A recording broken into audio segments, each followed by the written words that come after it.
we'll call the meeting to order. Thanks for everybody that was able to make it, either in person or virtually. And Holly, please read roll.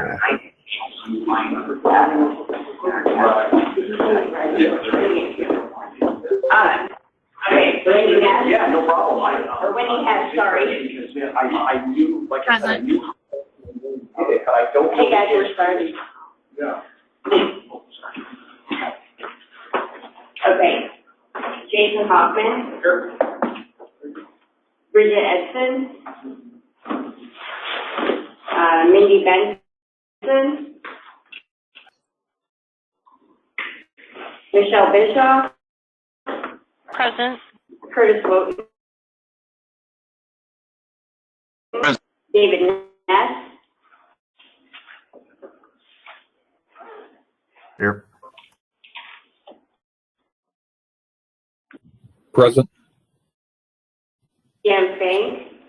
Here.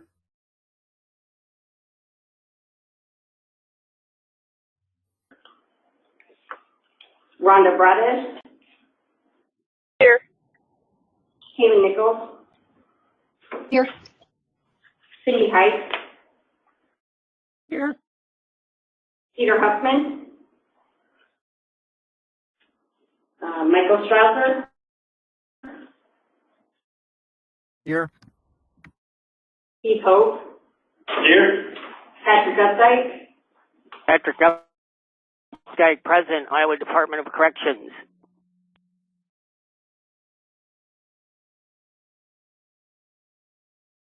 And Peter just walked in. Blake DeRushi. I'm here. And Jessica Turbat. We do have a quorum.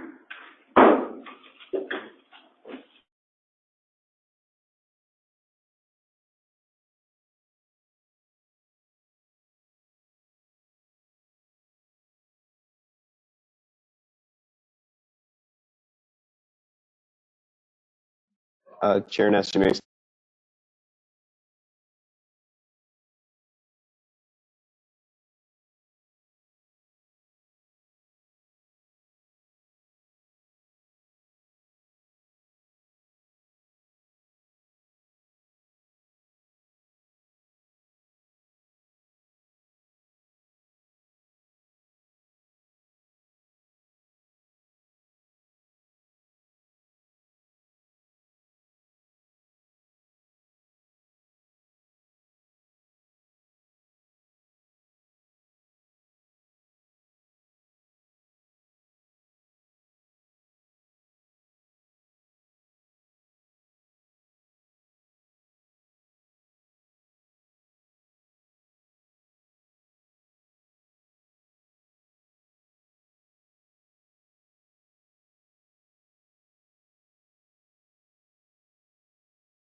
today, and we should have some more information in the coming days about an 800 scene of action conventional channels to hopefully list within our ICS 217A form. And that's all I have. Any questions for the technology chair?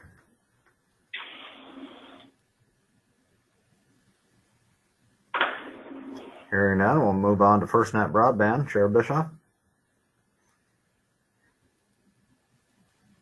Yes, the FirstNet Broadband Committee met on Tuesday and had a normal meeting with normal updates, and we received a presentation regarding cybersecurity from AT&T. Are there any questions regarding FirstNet? Thank you. Thank you. All right, any information sharing among board members?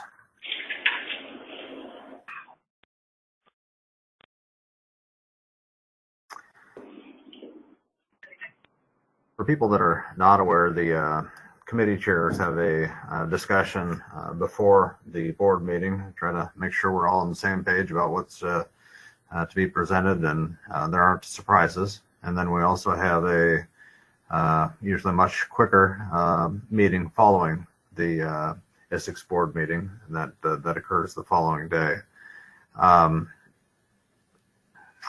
This next topic I'm going to touch on a little more in the conversation tomorrow, but to be candid, there's been kind of mixed messages whether there may be some additional federal funds available to be applied for by the Essex board or not. I'm not sure, but we've started between the Interop Bureau and myself and the SWIC have had some preliminary conversations about what types of things Essex could potentially benefit from if, in fact, funds were available. And so there's, as you can see here, there's a lot of ifs. But I would encourage the committee chairs to participate in tomorrow's call if possible. And hopefully if Chris is available and Heath and myself, we can provide a little more information and then allow the committees to take it from there. So, and bring back their ideas if that they have as well about how we could further improve the system if in fact some federal monies became available. So again, encourage participation tomorrow if possible. And short of any additional information sharing among board members, we'll turn it over to the Essex System Administrator report. This month is from Connie. Go ahead.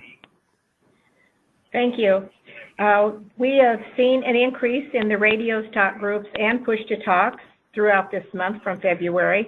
The radios that are on the system are up to 27,525. That's up by about 145.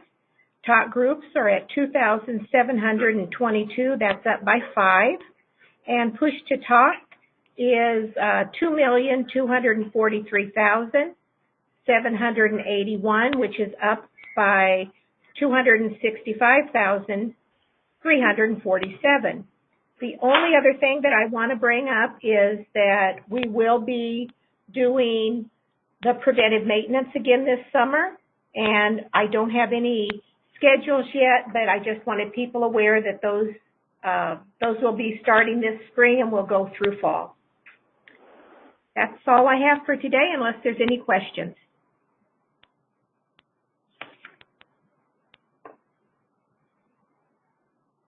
Thank you. All right. Thank you. Next on the agenda is the FirstNet Authority. Didn't notice whether Kevin was here, but if he is, welcome to make some comments, followed by Tyler. Very good. Yes, I am, sir. Good morning, Mr. Chair, members of the board. Kevin Nida, Senior Public Safety Advisor with the FirstNet Authority. Primary responsibilities are contract management, oversight, and public safety advocacy. This month, we're happy to report 150 plus dedicated deployables now available to first responders, 3 million plus connections, and 19,500 plus public safety agencies and organizations subscribed. This month's update includes our update on our 10-year anniversary, first responders working for congressional vision, also working to renew the First Net Authority through Congress, article on SafeCom, Carroll County Commissioner Steve Wantz leading the way in public safety and service, ingenuity, diversity, and expertise, the benefits of women as leaders. And as you know, Lisa Casillas, our Deputy CEO, introduced 6 women who serve in the FirstNet board. And so much diversity and progress occurring at the FirstNet Authority. Article on single sign-on, our annual report to Congress, highlighting 10 years of accomplishments. FirstNet Authority continues a trend of clean financial audit.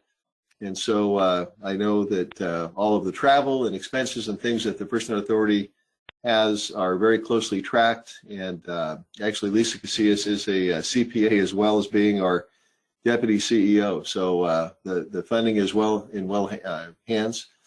New podcast, episode 63. FirstNet providing connectivity for New York MTA Police Department. And our featured video this month, again, going over single sign-on. Our next board meeting is May 4th in New Hampshire, and will also be provided virtually. And with mixed emotions, I got to let you know that we're going to be reorganizing FirstNet a little bit with regard to some of the states. You'll be getting a brand new senior public safety advisor probably next month. And I'll be mentoring that person for at least 2 to 3 months, so I'll still be around. But working from California has made it kind of tough for me to get out there. And this new person is going to have a primary responsibility of Iowa, Nebraska, and one other state.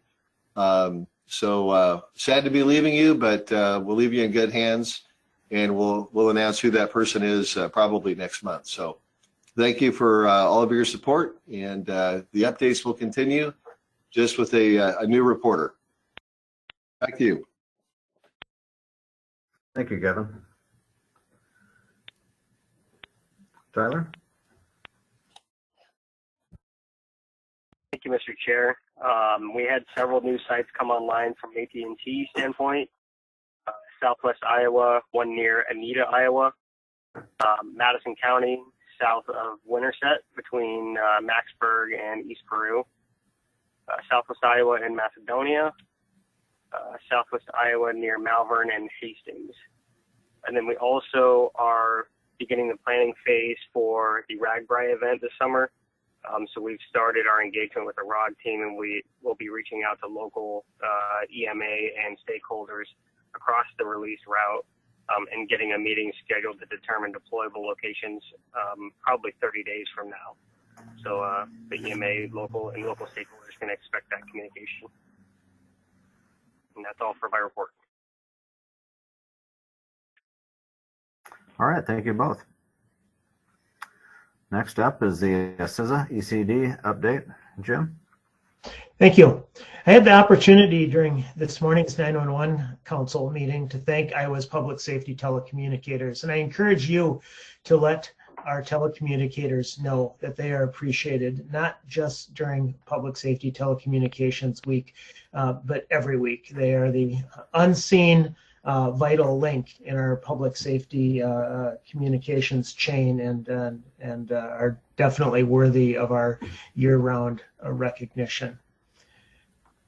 During this morning's 911 Communications Council meeting, I was asked about the status of the 2022 state and local cybersecurity grant program. Unfortunately, the update is that there is no update. I know that Swick Myers is closely tracking this, as am I, and we will be in touch with one another as soon as we have an update, and we'll get that information passed along as soon as there is one. You'll recall my Shields Up message from last month. The threat remains, and a Shields Up cybersecurity posture is still a national priority. On April 7th, CISA released a cyber incident information fact sheet regarding today's cyber threat environment. It reinforces our message that organizations should lower their threshold for sharing information with CISA to raise our collective resilience to cyber threats. When cyber incidents are reported quickly, it can contribute to stopping further cyber attacks. The fact sheet provides guidance about what to share, who should share, and how to share information about unusual cyber activity. I'm going to add a link to the chat as I do during these meetings, but I also urge you to just go to the CISA.gov website, CISA.gov.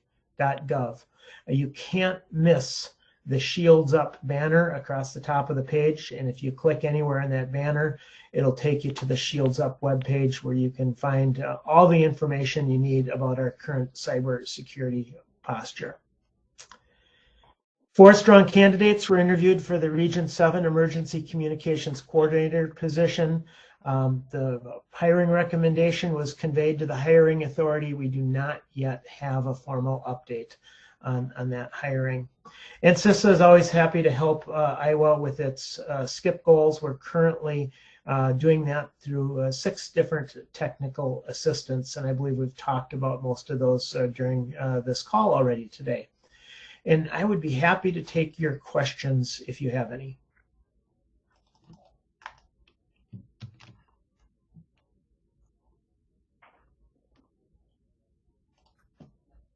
Thank you, Jim, for the report today and the briefs you send every day to keep us always cognizant of these pressing concerns.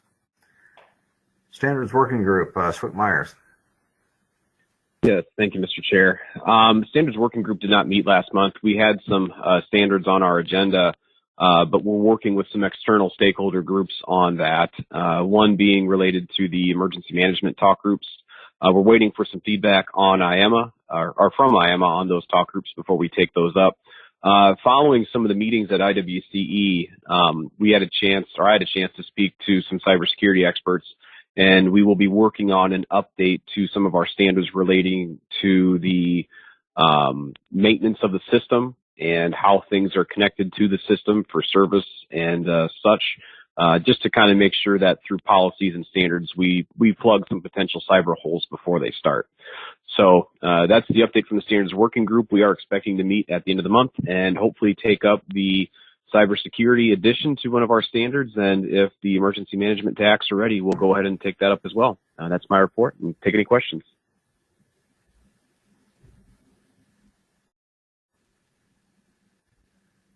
Hearing none, I see next up is information sharing framework. I know you mentioned it earlier. Do you have anything additional to report, Chris? Yeah, just some follow-up meetings that are in the works with the DPS and Des Moines Metro groups. Those meetings are expected to take place sometime near the end of this month. The report on the findings so far is also being drafted, so hopefully we'll have something to share soon on the CAD-to-CAD work that's being done within that project. Overall, I think things are moving along nicely, and we continue to exchange messages routinely with Rob doing his group as well. Blake, is there anything you want to add to that? Nope, I'm good. All right. That's the report on that for the month, Mr. Chair. All right, thank you. Under old business, we have encryption document package.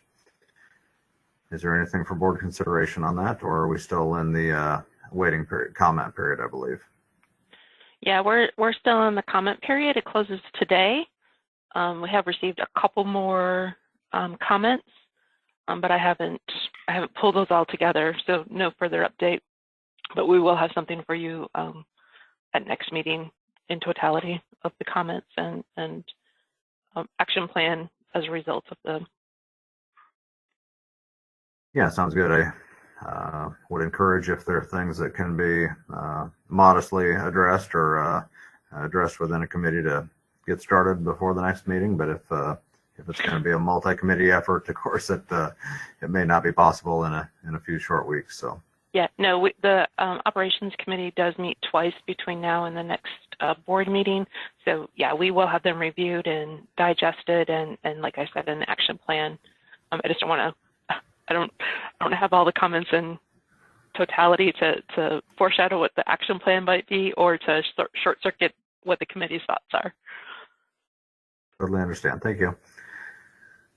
All right, on to new business, and I think without the Chair Schlittenhofer, Chris, were you going to handle the presentation, and then we'll seek a motion from a board member. Yeah, I can go ahead and take care of that. Sorry for the background noise here. 5 applications up for approval today. These are all what I would consider to be higher levels of access applications for the most part. Guthrie County Rural Electrical Cooperatives, they signed up for level 2 access. The Guthrie County Rural Electrical Cooperative is a cooperative that covers the Guthrie County area. They're looking at adding, maybe a dozen or so radios onto the system, and a couple of talk groups for their use for power restoration purposes and some other things as well. Audubon County Sheriff's Office is looking at tying in dispatch consoles, so they're updating their application to level 3, so they'll have a higher level of connectivity within their county. Clinton County is updating their access to level 4. You may recall that after the derecho in 2020, they suffered a loss of infrastructure, and as a part of their recovery, they have opted to join Essex as a level 4 user, so they're adding a single site. They've had radios on the system for quite some time, and they've been operating off of our West STR for some time as well. So they are almost near the end of their project, and they are joining as level 4. Hancock County is updating their application as well. Previously, they were level 3. They are now moving to level 4 as they will be adding a site to the county as well. And then Shelby County is upping their level of access as well. They've been using the system operationally for quite some time. They are going to connect dispatch consoles directly to the system core, so they're moving up to level 3. Those are the applications, Mr. Chair. I will pass it back to you.